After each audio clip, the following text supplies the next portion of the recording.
yang beranggotakan saya Putri Nadasari, saya Emma Tridayani, saya Arya Haji Pratama. Saya Mega Septiari Sandi.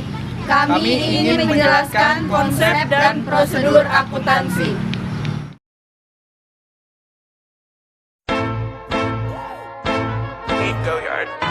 I got so much motherfucking design on right now. Break it down, bring it back, make it clap. I got 3 old thoughts, new guap, where that damn bitches on my line, and you know they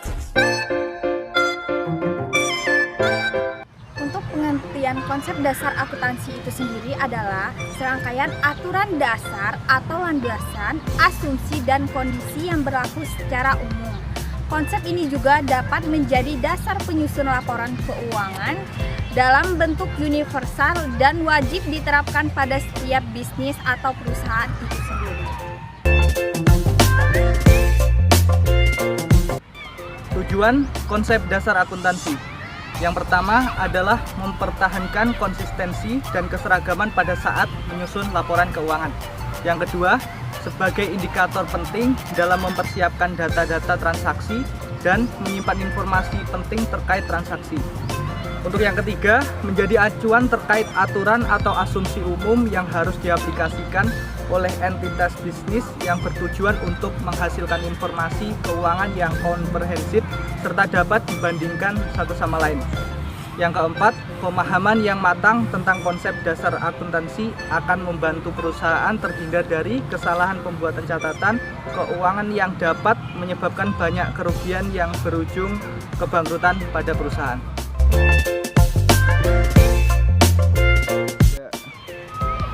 Konsep dasar akuntansi itu dibagi menjadi 8 bagian. Yang pertama, konsep dasar akrual atau akrual basic.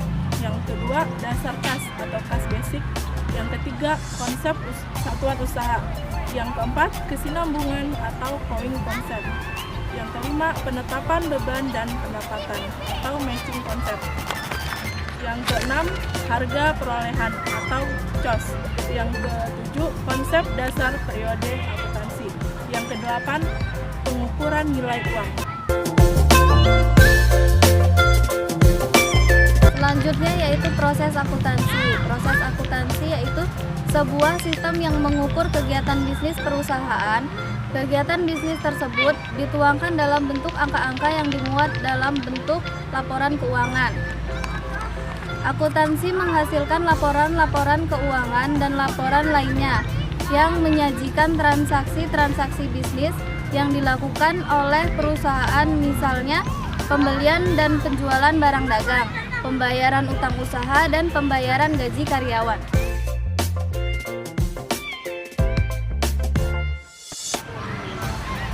Nah teman-teman, jadi kan kegiatan-kegiatan dalam proses akuntansi itu kan dikelompokkan di 6 bagian kan? Iya. Nah jadi 6 bagian itu tadi coba dijelasin dong apa aja gitu maksudnya, kayak menganalisis, mencatat, itu maksudnya apa aja gitu? Nah, yang pertama itu ada menganalisis. Jadi menganalisis itu adalah kita menganalisis laporan keuangan dengan mencari hubungan antara bagian laporan keuangan tersebut dari salah satunya gitu.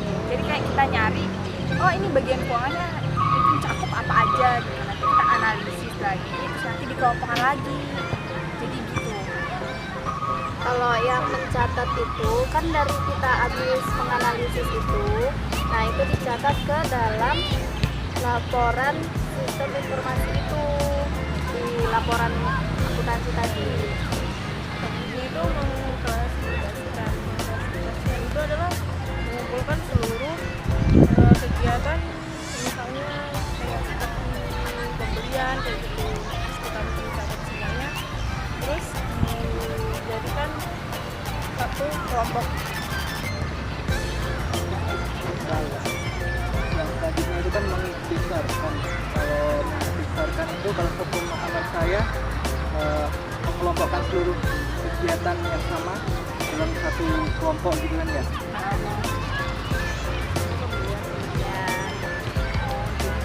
Kemudian apa yang kita keluarkan apa, terus yang kita kasih apa gitu. Laporan Kalau untuk pelaporan itu sendiri akuntansi adalah menerbitkan laporan keuangan yang merupakan hasil proses-proses sebelumnya. Jadi dari menganalisis, mencatat, dan seterusnya itu kita terbitkan laporannya gitu, biar lebih rinci lagi dan kita lebih mudah memahaminya lagi. Itu laporan itu sendiri.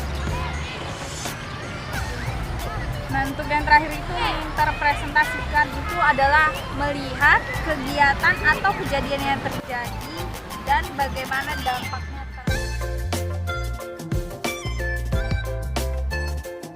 Baik teman-teman, untuk yang selanjutnya di sini kita akan membahas tentang persamaan dasar akuntansi ya.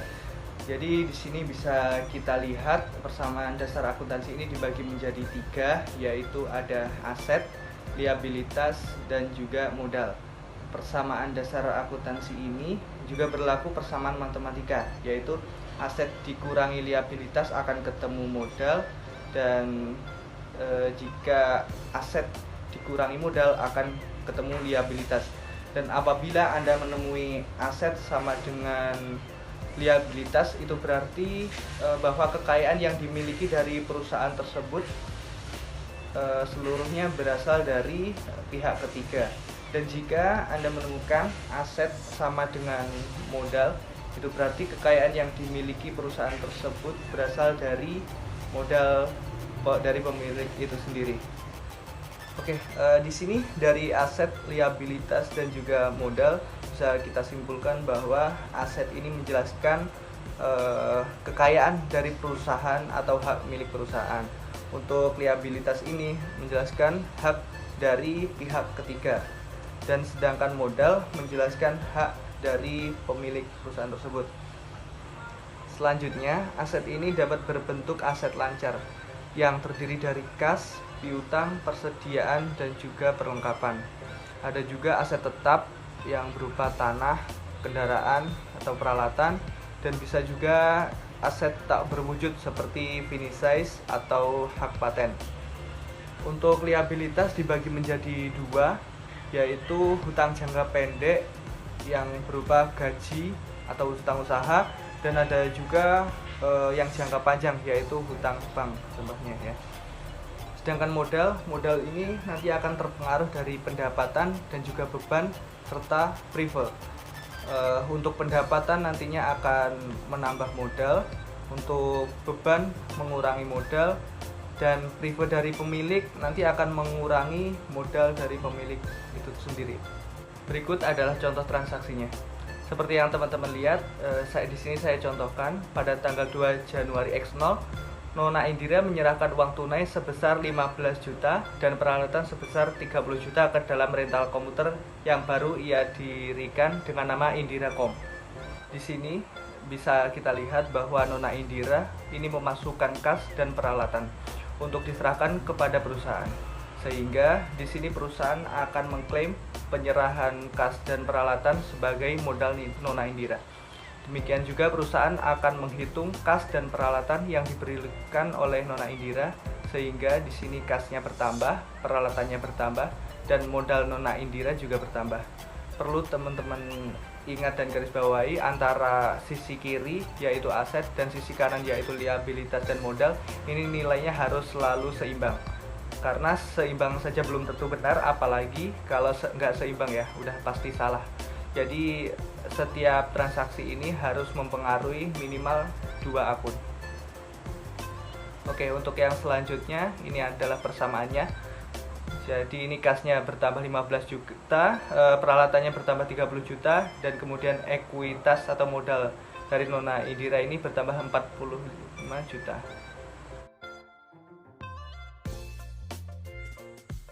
Selanjutnya transaksi kedua. Pada 5 Januari, IndiraCom membeli tinta printer seharga 750.000 yang akan dilunasi dalam waktu dekat. Nah, tinta ini merupakan perlengkapan sehingga ketika Indira membeli perlengkapan, dinyatakan bahwa akan melunasi dalam waktu dekat. Berarti dia membeli tinta tapi belum dibayar. Karena dia belum bayar, maka di sini akan muncul yang namanya hutang atau kewajiban. maka di sini hutangnya akan bertambah, kemudian perlengkapan juga akan bertambah. Di sini kita lihat transaksinya akan mempengaruhi sisi kiri dan sisi kanan.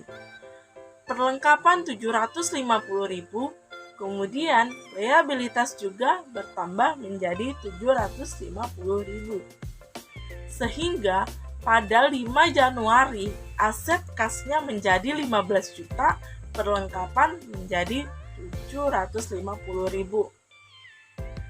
Kemudian peralatan 30 juta, liabilitas 750.000 dan ekuitas 45 juta. Jika kita jumlahkan, maka nilai antara aset, liabilitas dan ekuitas akan sama. Sisi kanan 45.750.000 dan di sisi kiri 45.750.000. Transaksi selanjutnya yaitu pada tanggal 15 Januari Nona Indira mengambil uang sebesar 500.000 untuk keperluan pribadinya. Jadi walaupun uang itu untuk keperluan pribadi itu tetap harus dicatat ke dalam jurnal perusahaan karena secara otomatis akan mengurangi modal dan kas dan modal dari perusahaan tersebut. Nah, berikut adalah persamaan akuntansi dari transaksi tersebut. Pada tanggal 10, kasnya akan berkurang 500.000. Nah, modalnya juga berkurang sebesar 500.000.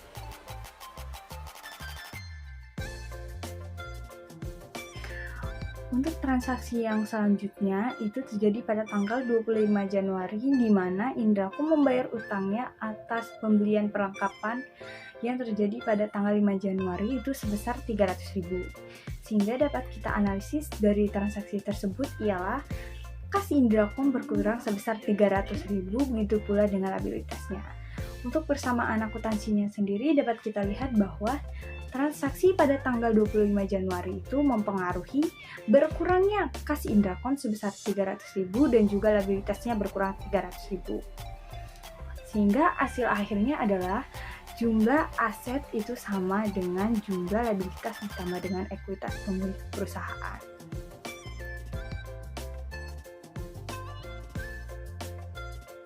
Jadi, jika dilihat dari beberapa transaksi sebelumnya, dapat disimpulkan bahwa transaksi sebelumnya menunjukkan hubungan antara aset, liabilitas, dan juga ekuitas pemilik perusahaan. Prinsipnya juga cukup sederhana, di mana total aset harus setara dengan liabilitas ditambah dengan ekuitas pemilik perusahaan. Nah, persamaan ini merupakan dasar dari pembukuan double entry ya. Jadi setelah melihat transaksi sebelumnya, kita dapat mengetahui aset-aset yang dimiliki oleh perusahaan tersebut dan juga asal sumber dana untuk membeli aset tersebut.